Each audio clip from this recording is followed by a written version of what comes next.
Filippo De Tommaso, al termine di Modena-Mirandola, intanto ti chiedo le tue emozioni, visto che sei un ex, sei tornato qui al Pallaroller di Montale.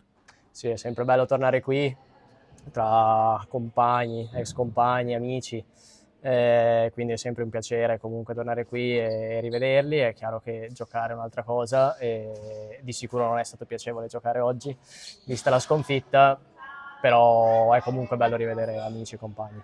Ecco, ti chiedo un commento su questa partita, il risultato è netto, però penso che soprattutto nel primo tempo Mirandola aveva tenuto bene in pista.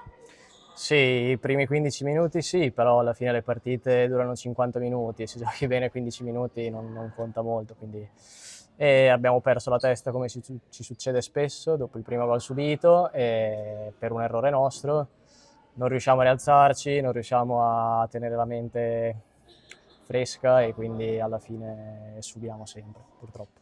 Ecco, l'obiettivo da qui a fine stagione qual è? Siete ancora a 0 punti, immagino ci sia voglia almeno di ottenere un risultato positivo. Poi cosa dovrà succedere secondo te?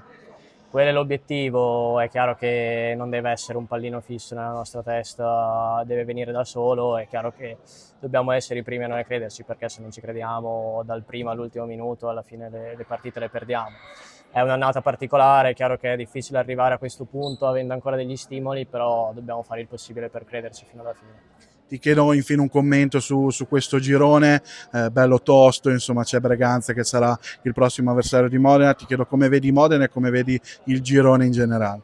È un girone molto tosto, il livello è molto alto, soprattutto fisicamente. Quest'anno secondo me è salito molto il livello, ci sono squadre anche giovani, però con 8 giocatori che possono giocare, quindi il ritmo sempre alto, non è facile. Di sicuro Modena può dire la sua, mancano ancora diverse partite, quindi deve crederci e cercare di arrivare più in alto possibile, una partita alla volta.